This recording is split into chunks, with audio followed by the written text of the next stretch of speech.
老辛普森又老1岁，春田镇著名带孝子侯默决定带老爸去逛天文馆。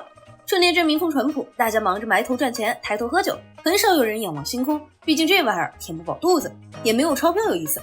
把无聊的老家伙带进无聊的地方，混上一整天，这生日就算庆祝好了。亚伯年纪大了，耳朵背，看个私立科普片，他咋咋呼呼大喊大叫，家里人都觉得好没面子。亚伯也觉得大家都在针对他，一群人闷闷不乐，开车把老头送回了养老院。生日快乐这4个字，亚伯听来又假又刺耳，还是大家都叫他派对终结者更真情实意。即使是亚伯这种脾气又臭又硬的老家伙，也还是有热心邻居送来他真正需要的生日礼物，不是让他爽到死的变化音装妹，而是一对助听器。戴上助听器的瞬间，亚伯发现世界是如此热闹，风儿喧嚣，鸟儿闹腾，无数声音揉在一起，组成了名为生命的大合唱。亚伯感觉自己从坟墓里爬出来了。拥有助听器的糟老头子即将迎来新的人生吗？丽莎一向觉得自己的知识库实时更新，绝对不会有纰漏。谁曾想逛了一趟天文馆，她发现自己犯了个错。宇宙的年龄是138亿岁，丽莎在试卷上答错了。若是换了别人，也就1分的题，错就错了吧。丽莎却较起了劲儿，她知道巴特好吃不上找，经常半夜翻进学校搞一些恶作剧，并想让巴特帮他修改考卷，代价是帮写1个月作业。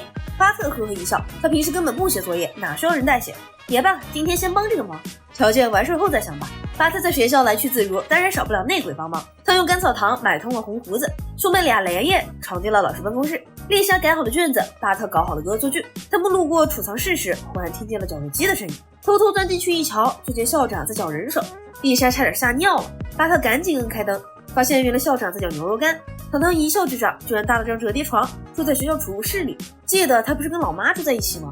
脱下制服，西莫就不是滑稽的校长了，而是更可怜的妈宝男。然而今天不一样了，妈宝男冲冠一怒，离家住进了学校。西莫说，自从发现他做了那种事儿，我就无法再和他同处在一个屋檐下了。孩子们一听，这是要开始讲长篇故事的节奏呀，赶紧举手表示他们累了困了，要回去睡了。然而西莫嘴上说着真男人打碎牙往肚子里咽，心里却恨不得把所有事儿一股脑吐出来。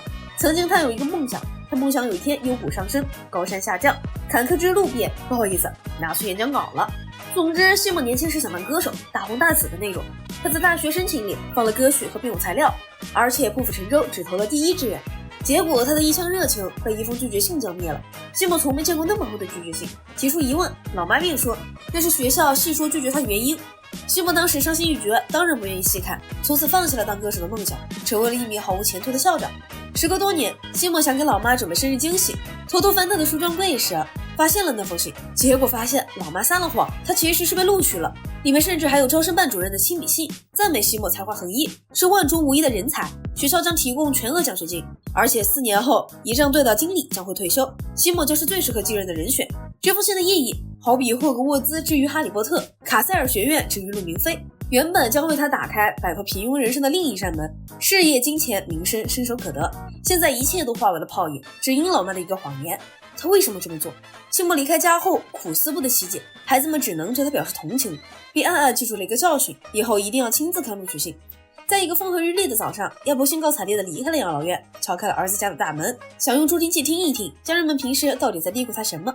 侯默等人以为老头跟往常一样耳背，表面是笑嘻嘻，私底下都在埋怨亚伯回家回得太勤，打扰了他们的生活。为了哄亚伯回养老院，大伙儿装出一副很困乏的样子。亚伯耳朵一灵，脑子也清醒了，原来家人们一直把他当成累赘傻瓜。老头子摔门而去，跑进春田百货商场闲逛。以前这里一直是他解闷的地方，可这次亚伯听清楚了，大家都把他当成瘟神，避之唯恐不及，只有棺材铺老板对他发自真心的欢迎。话说丽莎作弊之后又产生了强烈的负罪感，夜夜都会梦见等他长大的竞选总统，或许会因为考试作弊这个污点导致他失去选民的信任。若每一任总统都能有他这样的觉悟，撒一个小谎都得愧疚死，那所有总统都会不人气。西姆的梦里也充满了遗憾，他幻想着自己本该拥有的成功人生，每天深夜都会被惊醒，静悄悄的夜里总有想要倾诉的人。亚伯一头扎进老兵酒吧，说酒保可以听听我的故事吗？酒保把助听器一关，让老头子畅所欲言，反正他一句也听不见。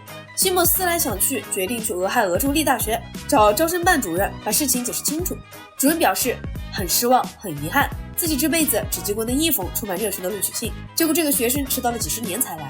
西摩在这所神圣的学府游荡，听着钟声，那种错失一切的悲伤慢慢变成了愤怒，他不能再逃避了，是时候和老妈当面对质，把话说个清楚。西姆回家一瞧，老妈已经把他的卧室租给了酒腻子，实在是太过分了，根本没把他当亲儿子看待呀。西姆将录取信扔到老妈脸上，说：“我给你3分钟时间狡辩。”老妈流了一滴鳄鱼的眼泪，说她无法忍受儿子离开自己，也不愿为了儿子的未来去住学校宿舍当陪读，毕竟大学管得严，她还要夜夜笙歌呢。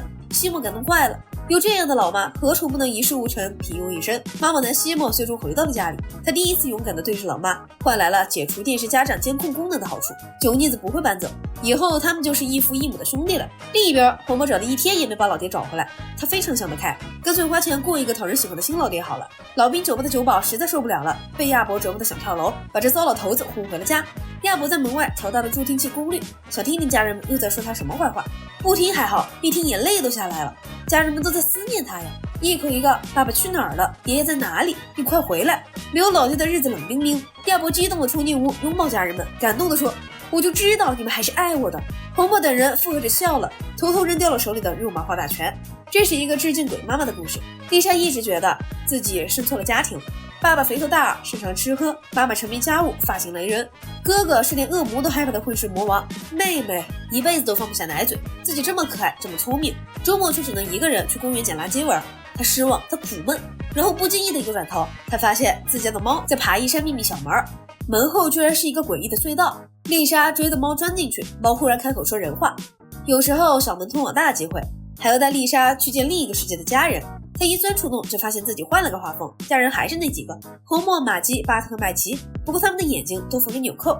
除了这一点诡异之处外，这个世界的家人都比原版要好，他们理解支持他的爱好，乐于倾听他的话。丽莎想永远待在这个世界，但代价是眼睛上必须缝纽扣。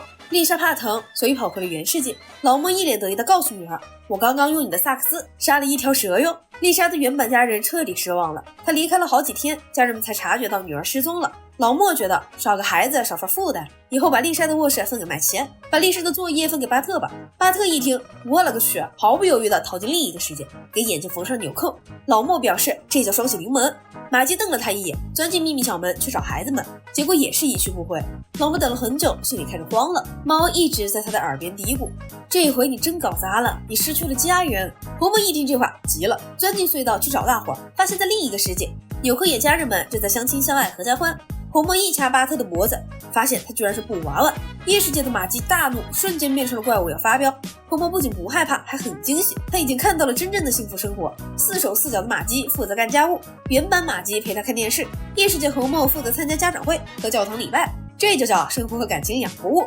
正所谓祸兮福之所依。然而巴特画的2个世界合订版全家福迎来了校工和除虫工人家访，怪物马基拉响电锯，要为守护家人而战，这又叫福兮祸之所伏。以上就是辛普森一家第29季5集的全部内容。这里是草莓另一面，感谢观众朋友们的关注和支持，小兵，我们再见。